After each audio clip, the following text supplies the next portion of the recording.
दोस्तों नमस्कार, स्वागत है आपका बड़ी खबर बड़े खुलासे में। दोस्तों, बंगाल चुनाव को अमित शाह खुद मैदान में उतरकर बारीकी से निरीक्षण परीक्षण कर रहे हैं और जिस तरह से अमित शाह ने वहां लोगों की ड्यूटी लगाई है, गंभीरता इसी बात से समझ लीजिए। जैसा मैंने पिछली वीडियो में बताया कि अमित शाह मैदान में हैं, रणनीति तैयार है और कई स्तर पर रणनीति बनाई गई है जिसमें अमित शाह ने सीनियर लीडरों तक की ड्यूटी लगा दी है। अंदाजा इसी बात से लगाइए कि शुभेंदु अधिकारी और श्रमिक भट्टाचार्य जैसे बड़े लीडरों को भी टास्क दिया गया है। अमित शाह की तरफ से यह कहा गया है कि प्रतिदिन कम से कम 4 बूथों पर आप जाएंगे, 4 से 5 बूथों के एरिया में आपको जाना है, लोगों से मिलना है। दूसरी तरफ अमित शाह की निगरानी में एक टीम पूरा सर्वे करने में लगी हुई है। हर विधानसभा की सीटों पर 1 से 1,500 लोगों से मिलकर वो ये जानने की कोशिश में है कि आप किसको सबसे ज़्यादा चाहते हैं कि भारतीय जनता पार्टी का टिकट दिया जाए। इस लेवल पर एक सर्वे चल रहा है और ये व्यक्तिगत सर्वे है। दूसरा, मीडिया की टीम पूरी विधानसभाओं में जो घूम रही है उनसे फीडबैक लिया जा रहा है और वो फीडबैक भी अमित शाह के पास तक पहुंच रहा है कि किस क्षेत्र में भारतीय जनता पार्टी मजबूत है, किस क्षेत्र में कमजोर है, कौन नेता एक्टिव है, कौन काम कर रहा है, कौन केवल होटल में लेटकर आराम कर रहा है। अमित शाह के पास पूरे चुनाव की पल पल की खबर है और पिछले चुनावों को जो अनुभव आया उसको देखते हुए पिछले चुनाव में 24 के चुनाव में ये खबरें आ रही थी, लोकसभा चुनाव के समय में, कि कई बड़े लीडर होटलों में रहे, गर्मी थी, मैदान में नहीं उतरे और इसीलिए अमित शाह की टीम पूरी निगरानी रखे है। दूसरी तरफ आप ये देखिए कि नितिन नबीन जो कि राष्ट्रीय अध्यक्ष बने हैं, उनकी अच्छी पकड़ बंगाल में है। बहुत सारे लोग बिहार के उनकी टीम के वहां पर काम कर रहे हैं। नितिन नबीन व्यक्तिगत रूप से वहां जाकर पूरा उन्होंने लोगों की ड्यूटियां लगाई हैं और नितिन नबीन भी मैदान में उतरे हैं। इस सब में आपको बताएं कि अमित शाह का जो एक्शन प्लान बना है, इस सब एक्शन प्लान में ये तय हो गया कि अब किसी भी तरह से भारतीय जनता पार्टी की सरकार वहां बनेगी, उसके लिए मेहनत कितनी क्यों ना करना पड़े।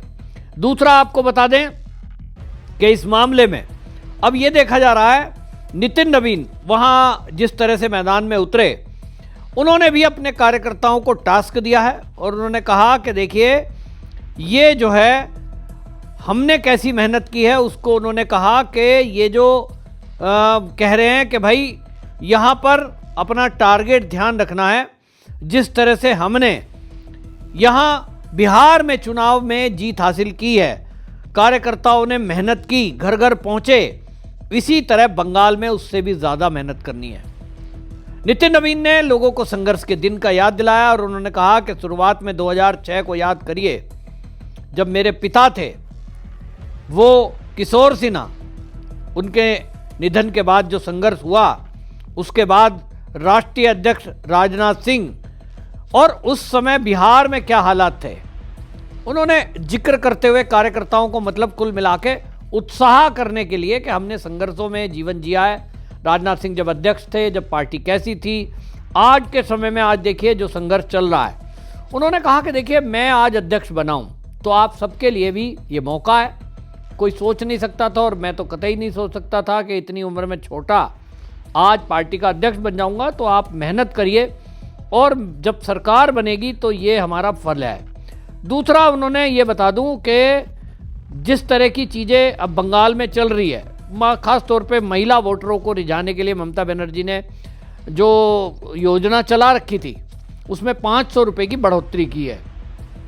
इस बात को देखते हुए भारतीय जनता पार्टी ने भी इस बात का ध्यान किया है और महिलाओं पर फोकस किया है।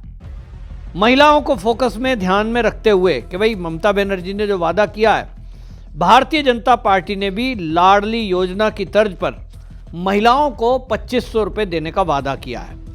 अब आप समझिए कि 2500 रुपये का वादा हो गया नगद।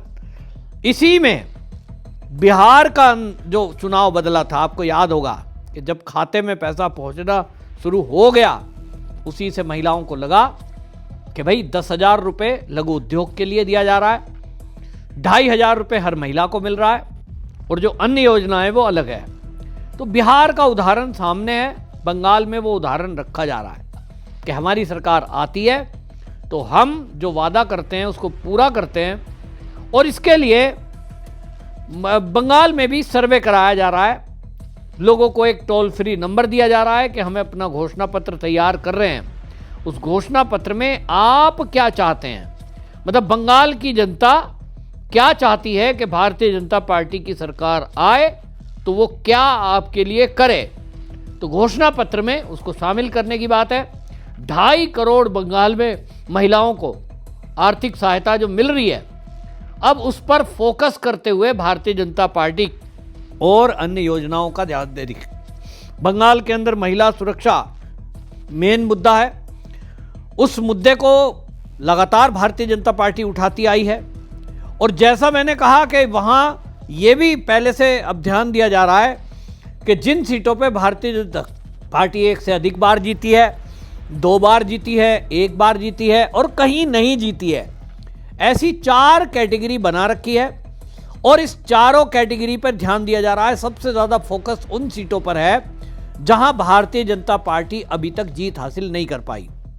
यह भी बताया जा रहा है कि ऐसी कुछ सीटें हैं जिन पर मुस्लिम बहुल एरिया है, भारतीय जनता पार्टी जीत ही नहीं सकती है, वहां ऐसी सीटों पर मेहनत करने का कोई फायदा नहीं है। ये ध्यान में रखते हुए फोकस केवल उन पर है जहां से निश्चित रूप से जीत हो सकती है थोड़ा बहुत मेहनत करने के बाद। 144 सीट फोकस है कि कम से कम, ये तो आंकड़ा छूना ही है क्योंकि बहुमत के लिए चाहिए, लेकिन इसमें भी 100 प्लस यानी 244 पर भारतीय जनता पार्टी का फोकस है। एक तरफ एसआईआर प्रक्रिया पर ममता बनर्जी को सुप्रीम कोर्ट से झटका लगा है।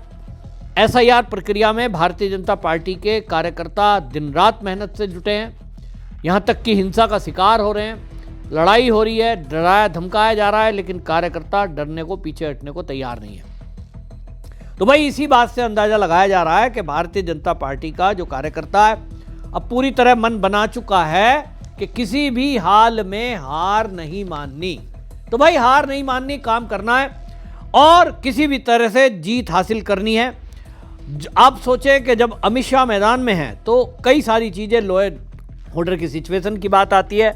ज़्यादातर बंगाल में यही शिकायत है कि वहाँ गुंडागर्दी हो रही है, जो टीएमसी के लोग हैं वो मारपीट करते हैं, पुलिस एफआईआर दर्ज नहीं करती है, पुलिस कार्रवाई नहीं करती है।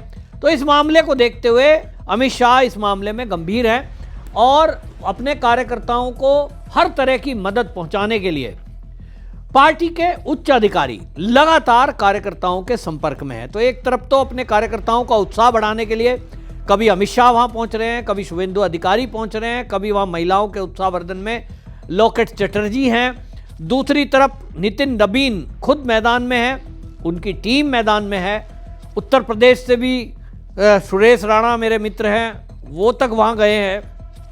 दूसरी तरफ सर्वे चल रहा है कि इस बार टिकट ऐसे प्रत्याशी को दिया जाए, ऐसे कैंडिडेट को दिया जाए जो दल बदल ना करे। पिछला अनुभव देखते हुए इस बार भारतीय जनता पार्टी फूंक फूंक कर कदम रख रही है। ऐसे लोगों को टिकट दिया जाएगा जो भारतीय जनता पार्टी की विचारधारा से हो, जनता की सेवा करने वाले हों और कम से कम दल बदलू ना हो। तो ये सर्वे, चौथा काम वो हो रहा है जो मैंने आपको बताया, घोषणा पत्र का। बंगाल की जनता क्या चाहती है, उनके क्षेत्र में किस चीज की दिक्कत है, सरकार को क्या काम करने के हैं, ताकि वादा करें ऐसा जो पूरा कर सकें। इसीलिए भारतीय जनता पार्टी अपने घोषणा पत्र को संकल्प पत्र नाम देती है। तो ये संकल्प पत्र बनाया जा रहा है जनता की सहभागिता से, और जनता भी इस बात से खुश है कि चलिए सरकार आने से पहले ये हमसे राय ली जा रही है। तो कुल मिलाकर एक भारी बहुमत के साथ भारतीय जनता पार्टी की सरकार बंगाल में बनाने की पूरी कवायद की जा रही है, जिसमें अमित शाह, नितिन नबीन खुद मैदान में है। आपकी क्या राय, कमेंट जरूर लिखें, वीडियो शेयर करें। वंदे मातरम।